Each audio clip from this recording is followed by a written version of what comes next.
One of the big mechanical cues that we want to see as a pitcher is to create hip and shoulder separation.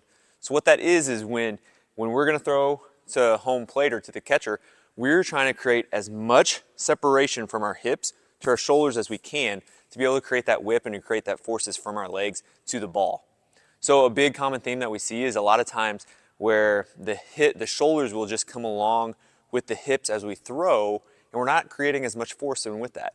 A lot of times we'll also see if guys are not actually rotating from here, they're trying to create that rotation from their upper body so they pull themselves back as they throw.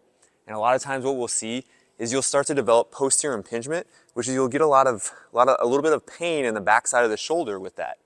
So a good way to prevent that or to create that rotation, that separation from your hips to your shoulders, is to do it from a lower level. So really just getting the feel of that separation. I like to use a PVC pipe where you can just put it over your shoulders and then break down your mechanics this way. So initially what you do, you're going to do this very slow and then pick up the pace with it to get into a true throw, but you're just going to take away your shoulders. What this does, when you're holding it like a back squat almost with the PVC pipe here, your shoulder's already retracted and it's in that good position. So what you're going to do, start off very slow. You're going to get into your stride and then get that front foot, that lead leg pointed directly to your target. Now the entire time, what I want you to do, this PVC pipe is going to be pointed directly at the target, but you're actually going to rotate your hips to face home plate. What that's going to do is the PVC pipe gives you a little cue as much as if your upper back is rotating with your hips or not. You're creating that separation. So point the foot, lead leg to home plate.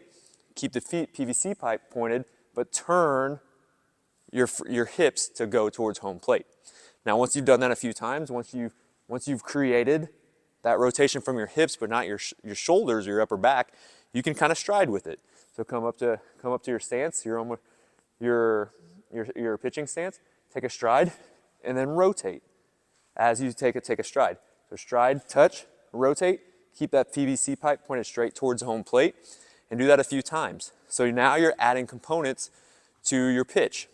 And then the last bit of that will be actually going through the full motion, but trying to keep this PVC pipe pointed towards home plate the entire time. So you're gonna step and then rotate and then follow through with it as well. So full motion is gonna be from here, you're gonna stride and come with it.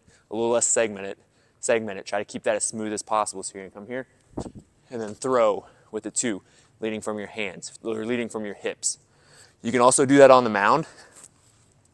Get to the plate, put your foot on it, and then get into your stride.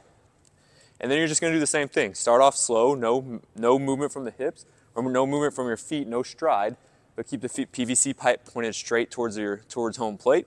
And you're just gonna rotate from the hips as far as you can. See how I was kind of opening up from the PVC pipe? That's what I'm trying to avoid. PVC pipe stays completely still.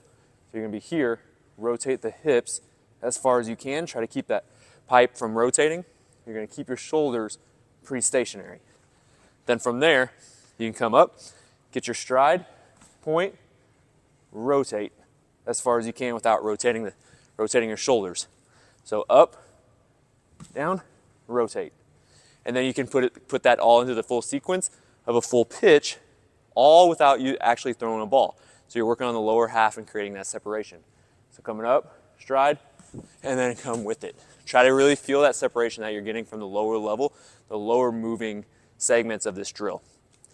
Give that a try and see if you can really feel that separation coming from your hips and your shoulders as opposed to trying to pull yourself back into that separation.